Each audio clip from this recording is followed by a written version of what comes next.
The House of Roll journeys far and wide to bring you exceptional quality kitchen and bath fixtures. We've discovered the world's best craftsmen and techniques. Using materials native to the region and tools accustomed to individual craftsmen, we strive for perfection every step of the way. With all of this, you'll see the details of your own story, the story of a life well crafted. This is the story Craft tells. Welcome to the House of Roll. At Capella University, you're in control of your education. With the game-changing FlexPath format, you can set your own deadlines and move at your own pace. The faster you move, the more you save. Visit capella.edu to learn more. And the temperatures dropped. I think day 7, the second half was a cold snap, but day 7 was the coldest, and it got to about 20 below ambient temperature. It was pretty still, but any breeze then was just, cuts you that much more.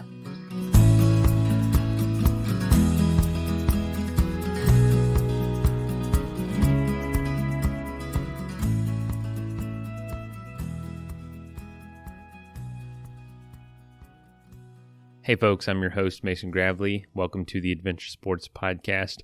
Today we're talking to a veteran of the podcast, and that is Branden Joy. He was on the show back in, episode 687. He was climbing the highest peaks in Montana, the 50 highest peaks, all in one trip, which was wild. Literally piecing together 50 different mountains, all on foot, all in one big effort. It was wild. Go back and listen to that episode to get another sense of how crazy Branden's trips are.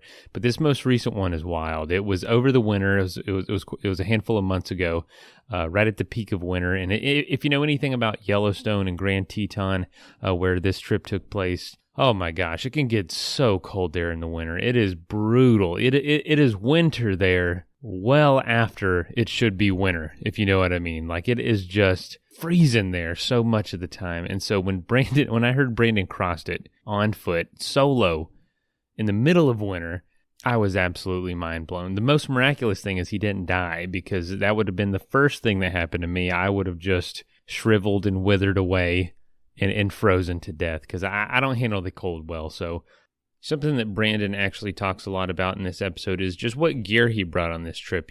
Gear is what makes trips possible. You can't just cross Yellowstone on foot without anything. You need specialized gear. You need the right equipment. But that doesn't mean that gear has to be brand new out of the box and the price of a home to actually get. I'm a huge fan of used gear. Buying and selling used gear is one of the greatest ways to make your adventure more possible. How many of us are letting gear, or letting the lack of it, keep us from doing our adventures because it's so expensive, or maybe you're looking for this one thing? Well, I would really encourage you to check out rerouted.co. They have so many things, a huge selection of all sorts of one-of-a-kind items, as well as very specialty items, things for more general use, like just camping in general. It's a great way to start and try something out, and Rerouted is a great way to get some of that gear, to try some of those new sports, to see if you really like them before you start investing more into them. A lot of positives to buying and selling used gear. 1, keeps stuff out of landfills. 2, saves you a lot of money. 3, it's one of a kind. And 4, it just makes adventure more possible because you're not blowing all your money on gear. So if you're on the lookout for something that you need for your next adventure, please check out rerouted.co. All right, let's get into the episode.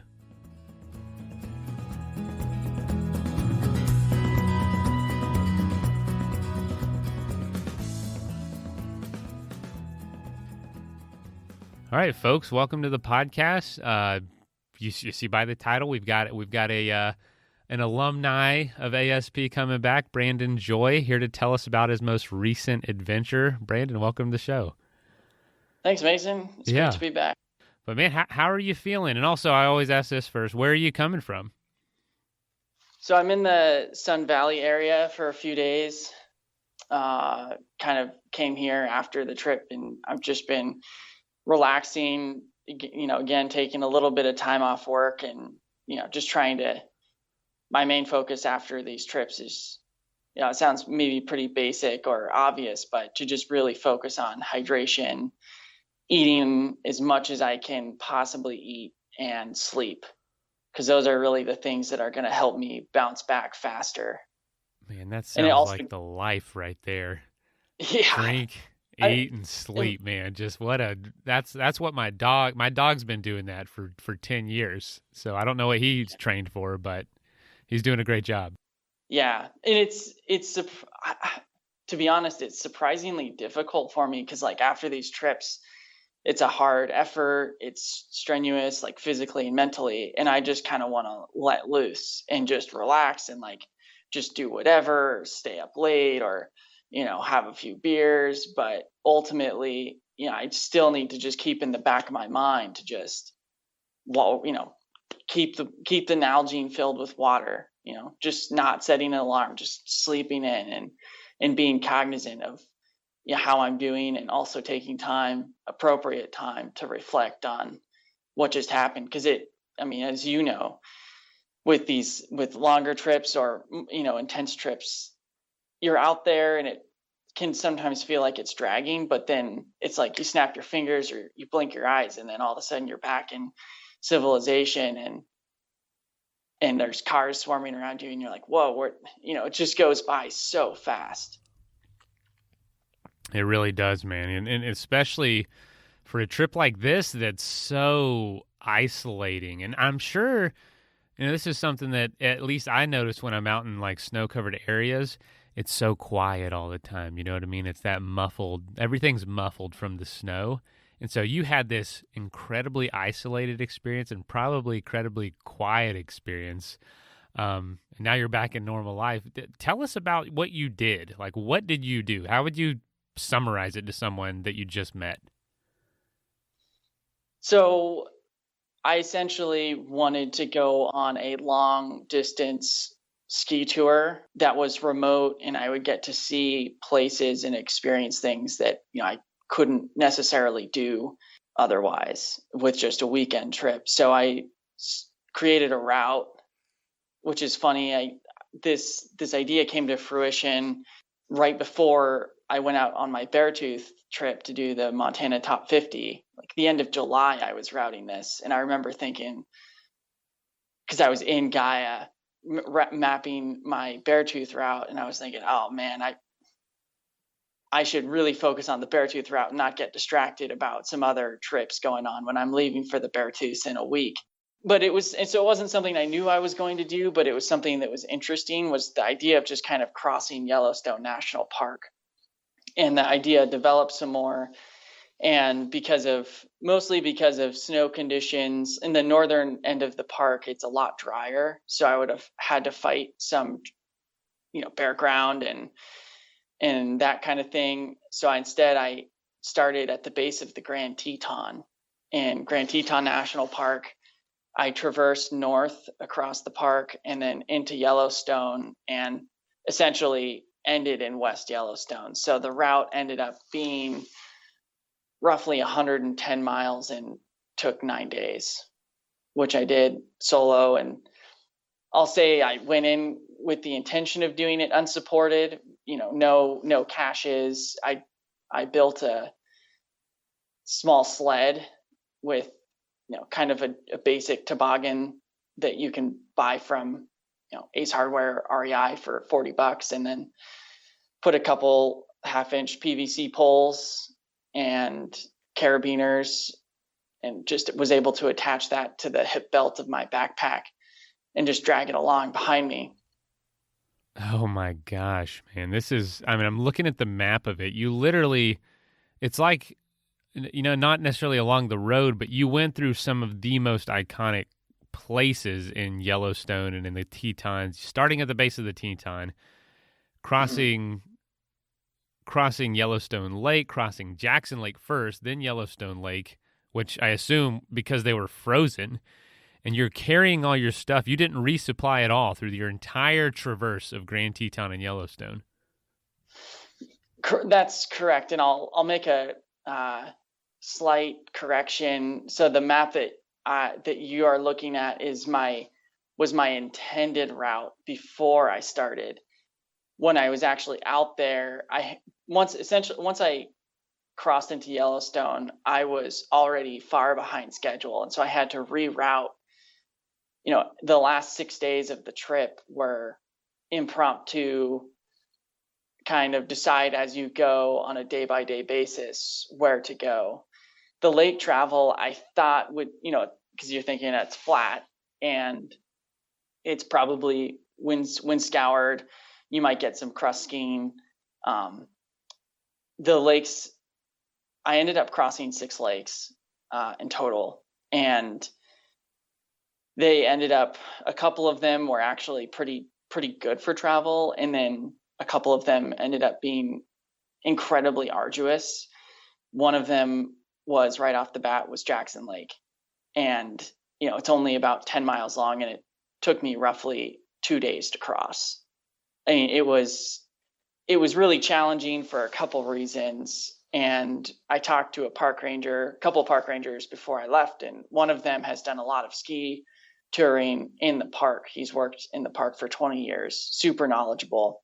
And he warned me of the lake slush that can sort of slow travel down. And it's I don't know if to call it a phenomenon, but it's just, it occurs when you get snow loading, and the lakes are all completely frozen. You get snow loading on top. And then I was actually geeking out on this a little bit the other day. Newton's third law, every force has an equal and opposite reaction. So when the frozen lens on top of the lake, it has a weight distribution, it pushes down and it actually forces mostly on the peripherals of the lake. It forces the ice down, and then water from fresh water comes up, and then we'll say it kind of floods the lake. And so when I was crossing Jackson Lake, there were portions of time where there was a foot of snow on top, which I was completely sinking down in because it was fresh. And then there was a foot of slush underneath. I mean, pure slush. And so, I'll circle back a little bit. The trip ended up being, I wanted to do this in like the dead of winter and experience the fierce cold or climate that might come of it. The more logical thing to do would be wait till late spring, say in about a month or so, end of March, when the snow is more consolidated. They haven't been getting big snowstorms, snow accumulations, and then you stay on the surface a lot more and you can make ground a lot easier. What ended up happening is the whole Jackson area and Grand Teton National Park area had in the top 5 snowiest Februaries on record, which means that the 2 weeks prior to me starting, it got tons of snow. And then in the first 72 hours, there were like 2 24-hour storms that each yielded about a foot of snow. So it was just coming down. And then that Jackson Lake, I was crossing day 2 and 3, since it had gotten roughly 2 feet of snow. That's a ton of snow loading. And then there was a ton of water on the lake itself. Then as I moved into the park, and then I got more snow as I moved into the park. And then the second half of the trip, there was a cold snap. So if it had warmed up, and the sun was out, it would have given the snow a chance to consolidate some. But instead, I just got all of the snow, and then it just didn't really budge. So I had to just trudge through all that fresh snow and then what had accumulated sort of in the first half of February through the trip as well. And I had an alpine touring setup, which is also not the most ideal setup for this trip. So, just looks like a standard pair of alpine skis that you'd see someone skiing in, boots that you'd see someone in a resort ski with. And I ski at a resort with the same setup, but my heels can detach. And, so then you're just locked in at your toe and you can hike around. Similar concept to snowshoes. And then I have skins, which are one side is sticky that goes on the bottom of your ski, and then the other side that faces the snow is sort of has the same concept. I think of like a seal skin, where if you pet it one way, it's soft, and then if you pet it, if you run your hand the other direction, it's all the hair stands up and it's more abrasive. So that allows you to have traction in the snow. But when those skins get wet, or you have temperatures that are above freezing, you get the water molecules, liquid, that get into the skins, and then you get snow glop. So you actually, as you're walking around, you're getting these giant, the entire base of your ski. Not only do you have your boots on your feet and your skis and the skins, but then you're also have 1, 2, 3, 4 inches of this constantly adjusting snow load that's just stuck to your skins. And you can, take your skis off and scrape it off, but because of the conditions, and you still have some fluid water in the skins, as soon as you start going again, you have snow glop immediately. So I was really struggling with that on Jackson Lake. And I was also each step, because of the fresh snow, it was light. I was in my ski boot with my skis on, like every step almost. I was, we'll say, post-holing, and the snow was coming up to the top of my ski boot. And this is right at the beginning. What were you thinking at that point in the trip about the way you had planned, or the way you were going to go? Was it starting to get questionable even that early on? Yes. I had planned essentially after, I thought it would take 2 days to traverse Grand Teton National Park. And I think it ended up taking about 3.5. And so I think it was after the second day into the third day, I was planning to do roughly, say, 13 miles a day. And days 2 and 3, I think I averaged 7 miles a day, which ended up also being my hardest days. These were long, averaging less than a mile per hour, really slow days. And at that point, I knew that I had to change my route, because if Jackson Lake's only 10 miles long and it put me through the ringer, Yellowstone Lake is 20 miles long, and it's way more exposed. It's a lot wider. In portions, it's as wide as Jackson Lake is long. And that route also ended up, if I would have gone to Yellowstone Lake, would have also had a lot more elevation gain. Another thing I found out is that especially in the deep powder, any type of elevation gain, my sled at the start weighed about 60 pounds, and half of that was food. And any type of elevation gain was just so difficult. And so I just knew that I had to kind of cut the route short, and I still wanted to make the most of it. So I just kind of cut out Yellowstone Lake and rerouted accordingly. There's very few roads out there. There's really just a couple. Did you see anybody, or were you pretty isolated most of the time? It's actually, so Yellowstone National Park is basically closed. Like, they don't plow any of the roads in the winter. They don't even try. But the main highways that go through Yellowstone, they groom. And so they have a groomer that comes by like once a day, and I think most of the roads. And there are a lot of people that go in and they do snowmobile tours. So from the south entrance or from West Yellowstone, they'll snowmobile in, or there's also snow coaches. So they have these, they look like a standard bus, small bus, not even bus, like minivan almost, but they put these giant wheels and tires on. So they have this mass, and they look like tanks, and they just drive on the road, no problem. But they since they groom the roads every day, it ended up being a lot faster travel. And I knew before I started the trip, I didn't know what the snow conditions were going to be like. I can hear that, there's been a ton of snow, but in February, but there wasn't a lot of snow before that. And so I didn't really have a good perception of what the level of effort was to post hole around, drag the sled in deep snow. And so I knew that the roads were a good fallback, I guess is what I'm saying. And I ended up taking the roads for, I think, roughly a third of the duration. And that was almost entirely in Yellowstone Park. And so people would go by, there are, big groups in the morning and then later in the afternoon as people just go into Old Faithful. There's a couple pull-offs along the way where there's some cool water features or waterfalls or good views that they'd pull off at, and they'd keep on rolling.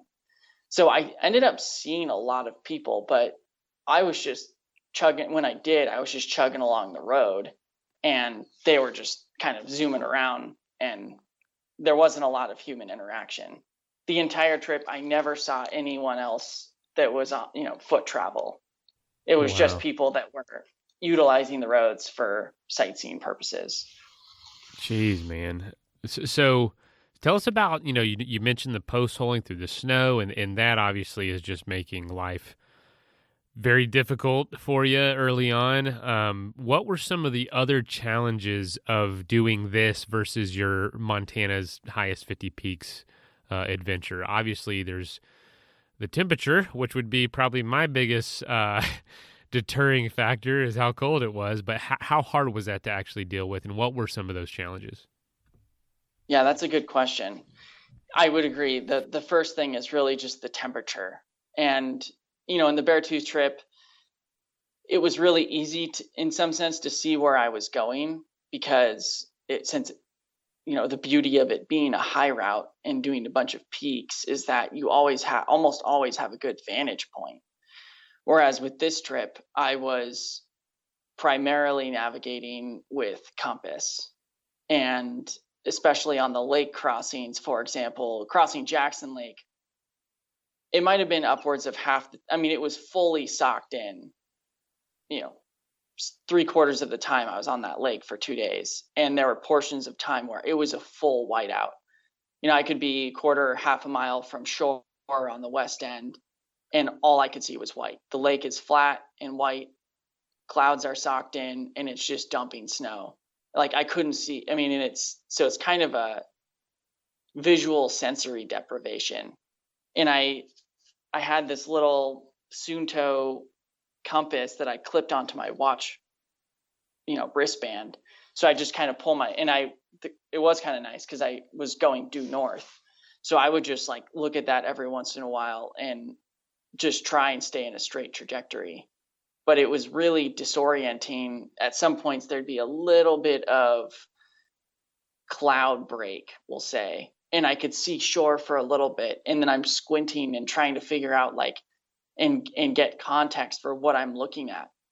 And the lake crossing itself was just a huge mental game. 2 days on the lake of just going straight and nothing really changing, nothing really getting any closer. It just felt like I was going so slow that it was mentally pretty taxing just to trudge forward and go straight. And then the cold was another factor. The Beartooth trip was the lowest it got was about freezing.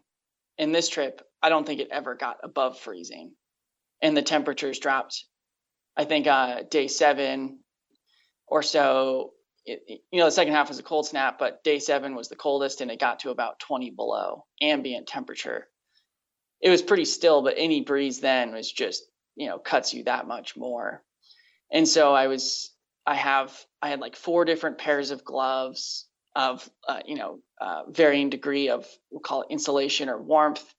My sleeping bag was rated to -40.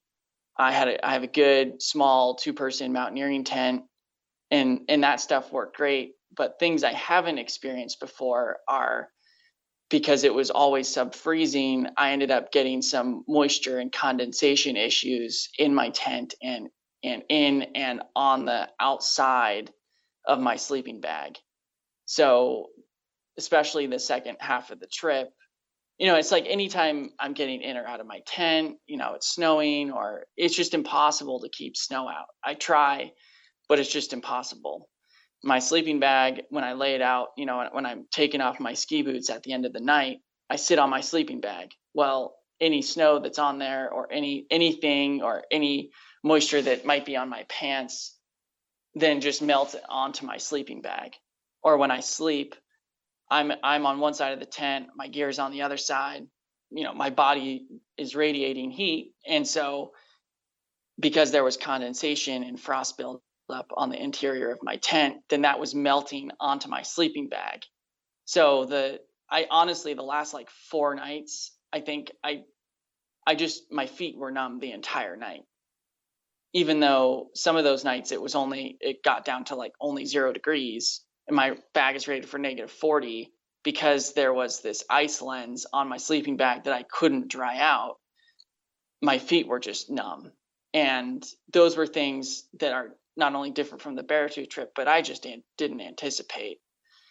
And I also have I used an MSR Whisper Light stove, which is a classic, it's a creme de la creme of stoves that people take into cold regions. And it runs, you can pretty much run off of a handful of different types of fuel. The main fuel that's utilized is white gas, and it runs. But there is a point where the fuel bottle has a gasket and you put a fuel pump and screw it on the top. Well, I think it's really around -10 or -15, that gasket, molecularly shrinks, and then you can't get a good seal, and then you can't pressurize your fuel canister. When you can't pressurize your fuel canister, you can't work your stove. And so that really cold morning, I got up and I just couldn't even get my stove going, and I tried for a while. I couldn't get it pressurized. And so after all that time, after the really cold night, and I'm just standing around and it's 20 below, I couldn't even get something warm to drink or melt any snow. And I had to melt snow the entire time. I didn't bring an auger or anything to penetrate the ice, because that's really the only predictable fresh water that I could have gotten. So the entirety of the trip, I just had to melt snow. And in the morning and in the evening, I think it was about a 2-hour time frame that I was just melting snow. It's the first thing I did right when I got up is turn on the stove, start melting snow. And it was the first thing I did when I got to camp. So I'd start melting snow, and then I'd have to dig a pit for my tent. Otherwise, when you get in your tent, you just sink down. Like the first couple nights, there's 5, maybe 6 feet of snow, from surface to the ground. So I had to dig a pit that was the surface area at the footing of my tent, plus a bit extra at the entrance to allow me to get in and out. And it had to be at least 3 feet deep to where when I got in, I wouldn't just continue to sink down. And that in and of itself it took me 30 minutes of solid, rigorous shoveling to dig the pits. And I ran some calculations yesterday, continuing the geeking out trend. Maybe it's the engineer in me, but roughly 1,000 pounds of snow to dig out that pit each night. Jeez. So those, so it's not just like, ski all day and get to camp and you just have a hunky-dory time. It's like you wake up, you're put on my cold ski boots, my feet immediately go numb if they're not already numb, and then continue to like melt snow, fill up my capacity, try and hydrate, eat, organize my food for the day, and then ski all day. And then it's that whole like camp setup situation. So those are probably the main differences that I had between, I guess in terms of climate, between the Beartooth trip and this. Was there anything out there or any experiences or daily habits that brought you joy, that brought you something to look forward to? Oh yeah. I honestly really enjoy the isolation. There's something, and I was thinking about this morning, like whether it's Yellowstone or somewhere else, just being out in the wilderness and especially off trail and just deciding where you want to go is beyond liberating.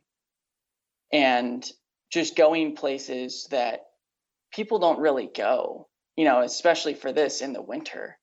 Like I saw so many things that were unexpected, wildlife. I didn't know what I was going to see or where I was going to see it, and sunrise and sunset and all of these the natural processes of the world, like even the lake slush, like I don't want to explain that and have it sound like the trip was just this big sufferfest. I mean, I'm fascinated Yeah. by, So far, by that's what it seems like. yeah, I mean, I'm just fascinated by the process of the natural world and how things really work. And had I not gone out, I wouldn't have known that lake slush was something that happened. And I learned a lot about the park. There was a giant fire in the park series of fires in 1988 that burned roughly a third of the park, which is 2 million acres. And as a result, sort of the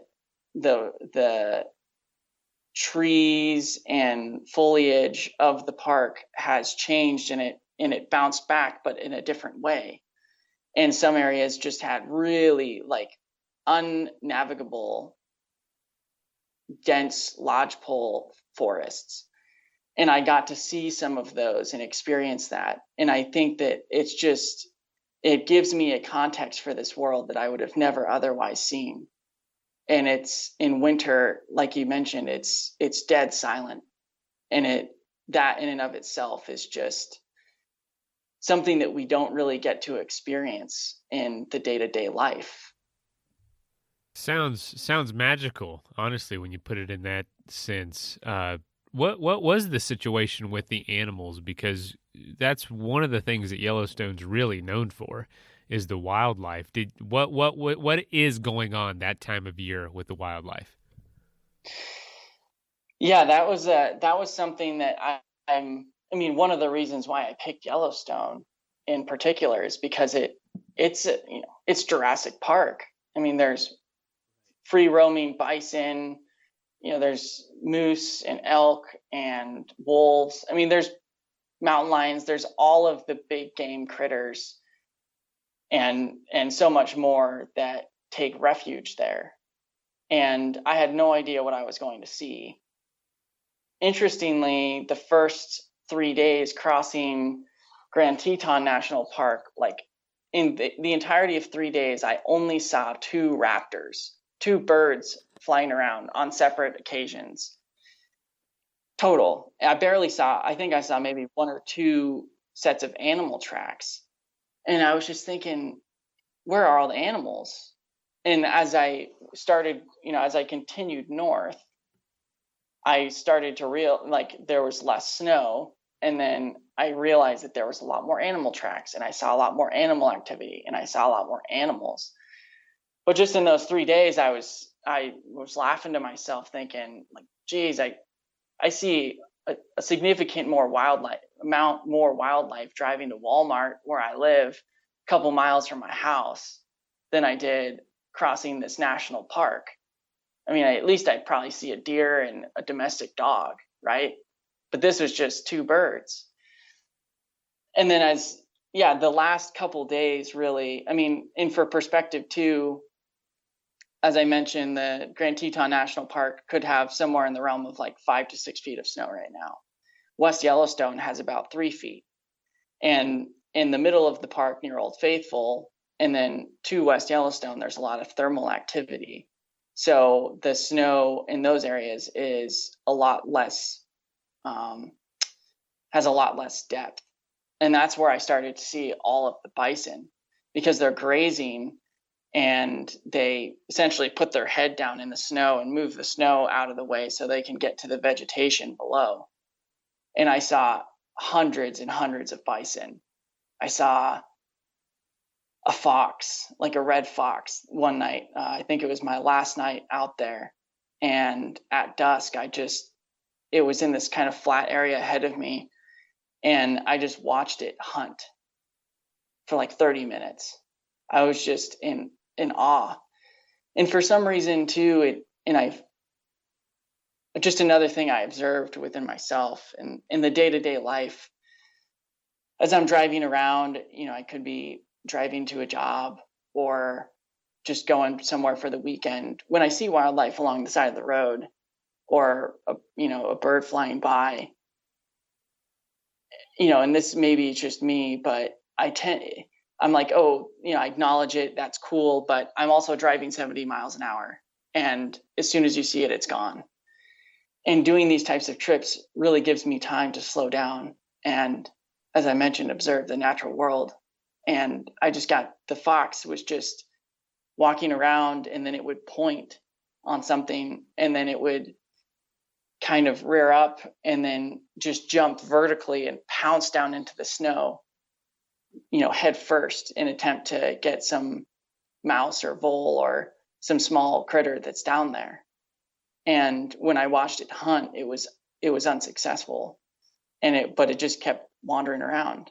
The last day I saw 2 coyotes, and one of them, was going along the road as I was in the, opposing direction, but then there was some traffic on the road, and it went off the side, and it was just deep. This was a lone coyote, and it was just this deep post holing up this steep, I don't even know what you call it, just this probably 100 vertical feet, kind of this rock feature. And I just watched it struggle up that. And it gave me perspective too for sort of I'm out there for 9 days, and I come back and I'm, licking my wounds, but these animals are out there 365 days a year, and they manage and they find food and shelter and endure all of these temperatures. And the bison honestly seemed relatively unaffected by the cold temperatures. They'd lay down, and then in the morning I'd see them, and they're up and they're just walking around eating. So crazy, man. Unless you've been living under a rock, you've probably been hearing a lot about the stock market lately. Millions of people are beginning to invest for the first time ever. And we're realizing that the financial system should be built to work for us. That's why Robinhood is creating real human education resources, truly digestible financial news, and a platform that lets you invest in your own way, on your own terms. The next generation of investors is already here, and it includes you. Robinhood. Investing is risky. Robinhood Financial, LLC. Nobody builds 5G like Verizon builds 5G, because we're the engineers who built the most reliable network in America. And the more you do with 5G, the more building it right matters. The more your network matters. The more Verizon engineers going the extra mile matters. It's us pushing us. It's Verizon versus Verizon. 5G built right from America's most reliable network. Most reliable based on rankings from Root Metrics second half 2020 U.S. report of 3 mobile networks. Results may vary. Award is not an endorsement. Gosh. Yeah, I saw an eagle on the last day. There's quite a few ducks, floating in the river. There were a few rivers that were not frozen, and I think mostly because of 2 reasons. 1, because of the thermal activity that feeds into the rivers, and 2, because there's enough water that the water's moving and it's more difficult to freeze. One of those rivers is the Madison River that I was adjacent to. The last day I did a long, hard push, bit over 20 miles to get out. And there were trumpeter swans, big white birds that were just in the river floating around, and ducks. I saw geese. So it was, for the first 3 days, having kind of an absence of all life, coming towards the end of the trip where it just seemed to be all around me, was kind of a magical turnaround. That is too cool. That is what a great way to finish the trip too. Another aspect of Yellowstone I wanted to ask you about was, Yellowstone's famous for its, thermal activity. Like you said, if you've never been, on the surface, it just looks like some outdoor space, incredibly beautiful. And there's animals, but there's just this bizarreness to the landscape with all the activity going on. You'll just be walking around, and there's this gurgling, bubbling pool of mud 30 feet across, just out in the woods. There's not even a marker, nothing around it. It's just like, what the hell is going on? It just is. It's like a Dr. Seuss landscape sometimes. Did you experience anything like that? Because another thing about Yellowstone is, so as many people that visit it, there's so much of it that's still uncharted, still unknown. There's famously like 300 waterfalls that were discovered from very little effort back in the early 2000s, just because it was just enough off the beaten path. No one had ever visited or documented it. You taking a lot of time off roads and stuff, did you see anything like that that really was odd or struck you? Yeah, absolutely. And I will say too that coming in the winter is also a different aspect. And, it kind of goes without saying, but with the summer, I mean, the thermal features are still bubbling and fuming. And, I went through Old Faithful area and there's just tons of thermal activity. I mean, when I went through there, it was probably 15 degrees and the wind was blowing and it was snowing heavily at times, but you could just see through through the mist of white that was all over the landscape. You could just see the vapor coming out of the earth. And then even when I got off the beaten path, and I was just doing some off-road miles, there's still a lot of thermal features that just don't have names. They're just there. And I didn't know that they'd be there. And some of them are very colorful. And I've heard that I haven't been to Old Faithful area in the summer, but I've heard in the summer they actually have quite a bit more color. But just like you're saying, just like mud, and it's like, how is it? It's like 10 below zero, and these areas are just hot still. Honestly, probably the coolest thing I saw the entire trip was something I also didn't expect. The second to last day, by the end of the trip, I was pretty tired, and I could have just taken the last 2 days. I could have taken 15 miles a day on the road, and it would have been pretty low key to get out. But the second to last day, when I was in Old Faithful, I stopped and was talking with the ranger, and he suggested going off the road to this other area, Fairy Meadows, Lower Geyser Basin, and then Fairy Falls.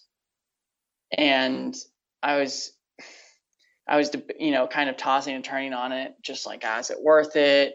And it's been really cold. Do I have the energy to do this? And then I knew that if I did that, chances are my last day would be a solid 20 miles to get out. But I thought, I'll just go for it. So I did. And Fairy Falls was an out and back. It's the only time that I actually was able to ski around without my sled or backpack. It was just 3 miles round trip. And I'd seen a lot of water features, a lot of small waterfalls, but this was unlike any waterfall I'd seen in my life. And I think because of the unique conditions of it being a little bit warmer with the snow, the rivers were kind of pumping at a higher flow rate than usual. And then the cold snap happened. And I was at this waterfall a couple days.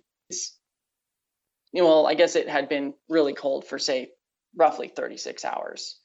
And I think it gave this waterfall that already had a lot of ice this opportunity to just freeze in this unworldly way. And it was I honestly don't even really know how to describe it other than it literally looked like a cathedral of ice. And in the cathedral, it was probably 200 feet tall. At the top, there was this inverted cone that was probably 20 feet long that water was gushing out down into. And it was it was probably only a few inches thick, but it was massive. And then it gushed down into the cathedral, which was had a hole in it that was 360 degrees, full encapsulating blue ice.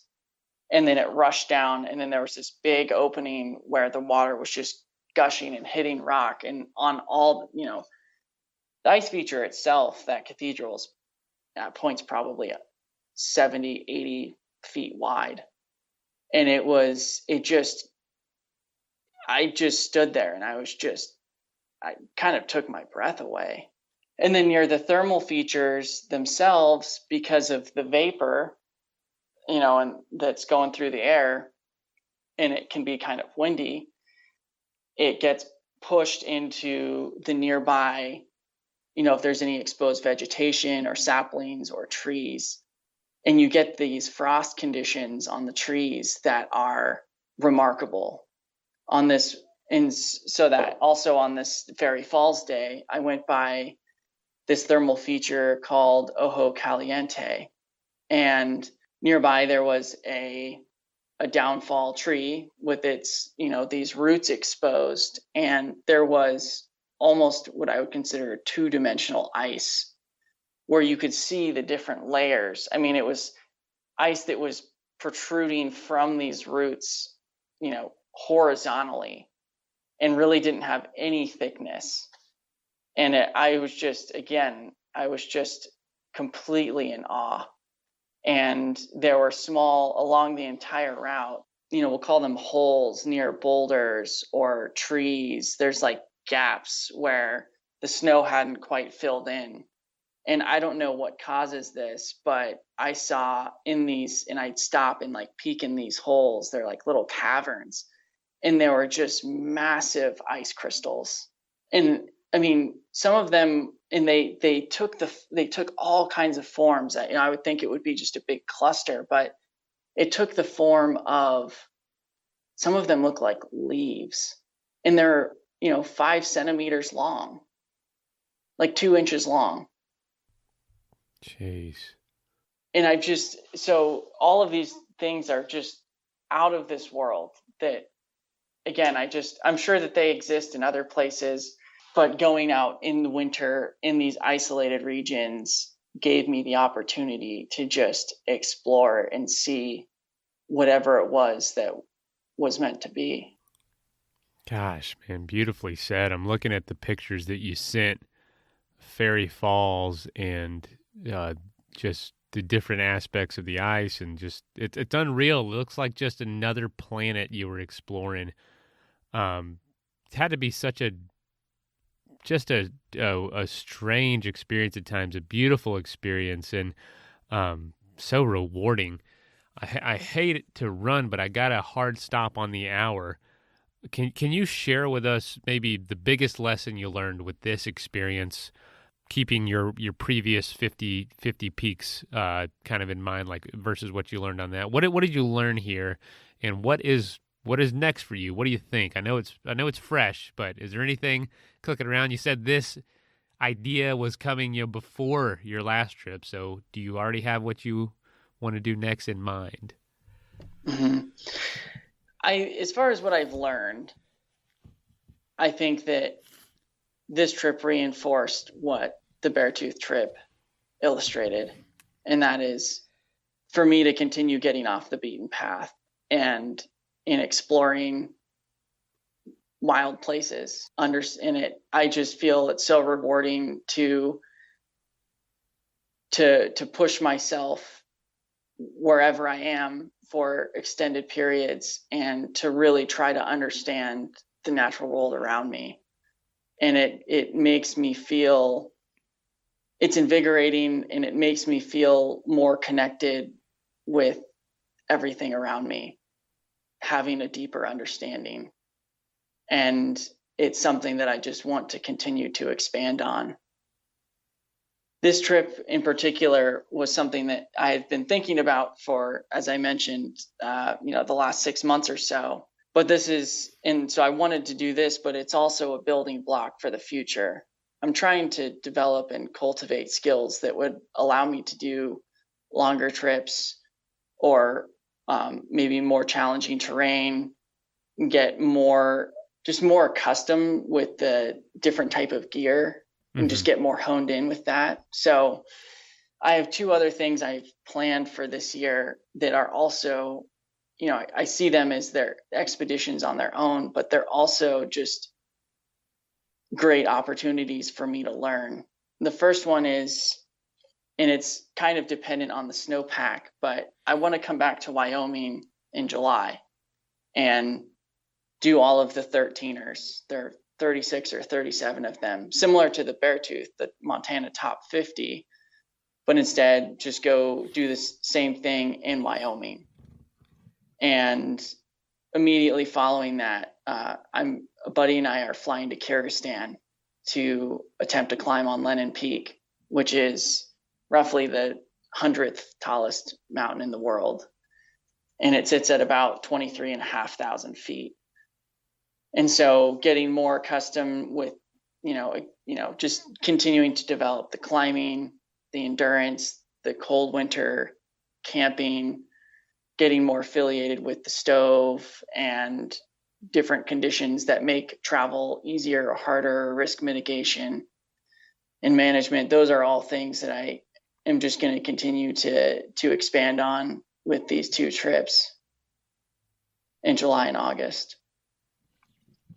Branden, I am very excited for you for what's coming up, for your, continuing down this road. You're saying I feel like in a lot of ways you're just beginning, but that Wyoming trip is going to be wild. I've got one other friend that's doing something similar this summer with 100 peaks. But news about that will come out soon, and we'll absolutely have him on the show to talk about it. And, of course, anything you ever do, we're more than happy to discuss. But, man, what a joy to, no pun intended, well, no pun, it's your last name, but what a joy, Branden, to talk to you again and hear about this and see some of this, visualize this landscape. What a fascinating trip. Well, cool. Was there anything else you wanted to share where folks could follow you? I'm currently writing a trip report, and I'm including probably more photos than people would want to see as part of that visual They're really good description and representation of the trip. But my Instagram is the Wild Ned with underscores between the words, and that would probably be the best place to catch up with me and to see photos from this trip and what's coming next.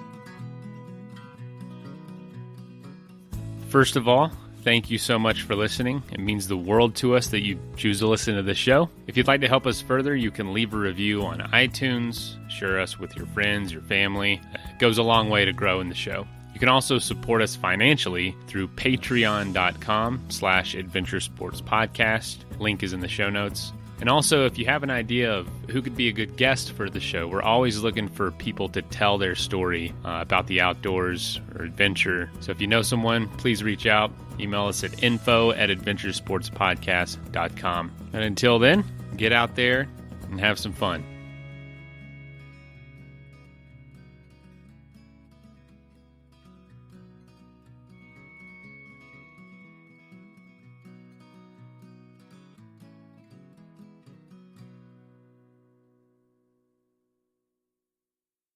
As a business owner, your nightmares might sound like this. But advertising on Katz Digital can turn your nightmares into this. Hi, how can I help you? I'll be right with you. You see, Katz Digital is the only true audio anywhere advertising.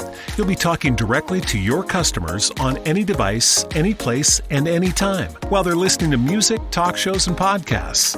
Now that's a great dream. Wake up your business at katzdigital.com. Unless you've been living under a rock, you've probably been hearing a lot about the stock market lately. Millions of people are beginning to invest for the first time ever. And we're realizing that the financial system should be built to work for us. That's why Robinhood is creating real human education resources, truly digestible financial news, and a platform that lets you invest in your own way, on your own terms. The next generation of investors is already here, and it includes you. Robinhood. Investing is risky. Robinhood Financial, LLC.